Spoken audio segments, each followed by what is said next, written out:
I went through a tough divorce and the world sort of felt like it exploded, you know? And in that moment, I had to start to rethink what is it that I need to do to make myself whole again? Is it more running, swimming, cycling? And I realized it was being more vulnerable and being more open and honest with myself so that I can be more open and honest with others. And here's the strange thing. I told you I was a Puerto Rican kid from the Bronx. Right. You would think I'd That's be a what I Yankee was, fan. yeah. And no, not a chance. And why? Because I wanted to argue with my friends. If everybody was a Yankee fan, we would just be celebrating or being sad together, right? Right. I wanted to bring some, devil's advocate into the conversation. But I think when you think about baseball, right? When sabermetrics and Moneyball came in, people got angry. And then all of a sudden, we got the pitch clock and people are getting angry about that. But it's an evolution of the game. And it's been great because now games are faster. More people are getting engaged with it. They're following it.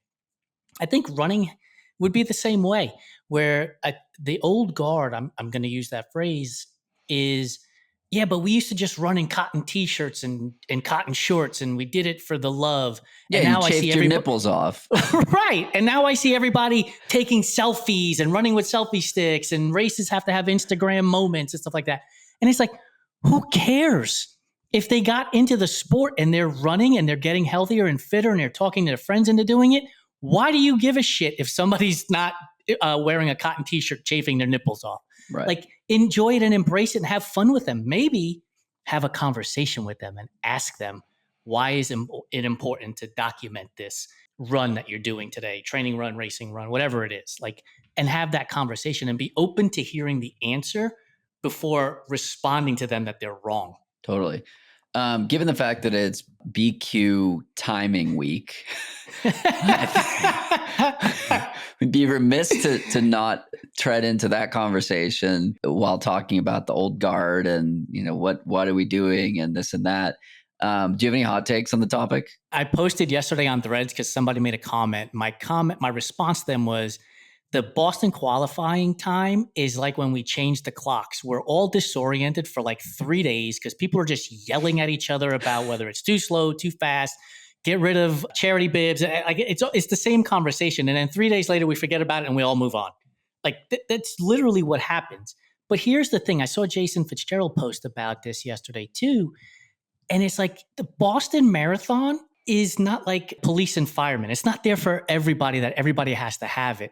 If somebody wants to try and qualify for it, thumbs up, man. Go for it. Put in all the work and go for it. But if it's not something that you either can qualify because you're not fast enough, go to any race calendar. You'll find thousands of marathons. Go run one of those instead. You don't have to crap on the qualifying times. People are getting faster. They're getting stronger. They're getting fitter. And I bet you if I went to the people who are making these arguments like, oh, these qualifying times are radical now, I could go and see their posts where they're like, look, I just ran 5 more miles and I'm fitter and I'm faster and I'm stronger. Well, yeah, we all are getting that way. And that's why the times are dropping. Like there's a correlation between the two. Yeah. So I have a lot of opinions on this. I ran 2:59 in 2019 and I shared something last May, which was like, I think it was 5 years later, that I was like, I thought that BQing and breaking 3 would make me a better person because I was a better runner. But in reality, what happened was I became a better person because of like how I grew along the way. And like, that's the piece that I think it needs to be reframed around, that it's this pursuit of excellence. It doesn't have to be a 255. It doesn't have to be a 325. It could be a sub 7. It could be a sub 5. Who really cares what the BAA cares what the number is. But the point is, like, running is this framework of figuring things out for yourself and the enablement of try, fail, which would be what would happen if I did triathlon. It'd be a lot of fails.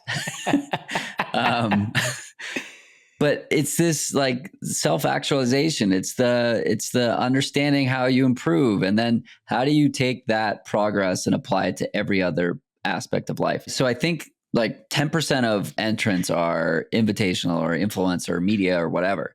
And I'm like, great, that's a wonderful amount of people to help inspire other people along this journey. And I don't think that the reason that there are influencers in the Boston Marathon are to like influence other people to run the Boston Marathon, because they don't need that. They need the storytelling, and we need the humanizing of these stories.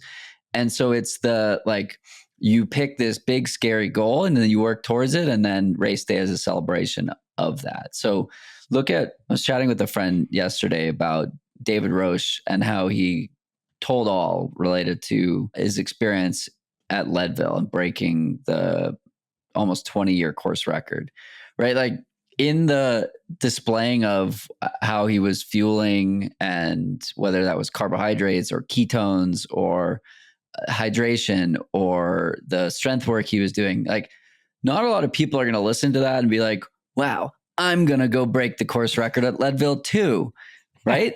Nobody is doing that. Maybe one or two people, like, Matt Daniels, if you're listening, like maybe apply some of those principles, because I want to see you break that course record too, dude.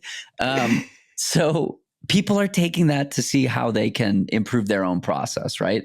And so you have this person who did this thing, and hundreds and thousands of people were inspired by it, but none of them are going to do that thing. 99.9% of them will never even consider doing that thing, but they're going to take that same process and perhaps apply it to their own life, which is not only going to make their own running better, but as a byproduct, their life will be better because they are having a more enjoyable and perhaps progressing more of an experience within running. And that makes us better people. And it doesn't really matter what the time on the clock is, as long as you've done this like iteration process of yourself where you're like, oh, what are the things I can do to continue to get better? I don't know. I just like needed to get that off my chest. No, but you hit the nail on the head, right? There's the cliche that the magic is in the journey. Like, again, go to just about any running page and somebody is making post that comment, like 7 times a week. right? The magic is in the journey. We have a feature on our website called "Enjoying the Journey" for that exact reason. There's so much that you learn along the way. You and I had a conversation probably about a year ago at this point about business and sales, and how you, to your point, try, fail, right? That's what sales is. That's what running and endurance sports are.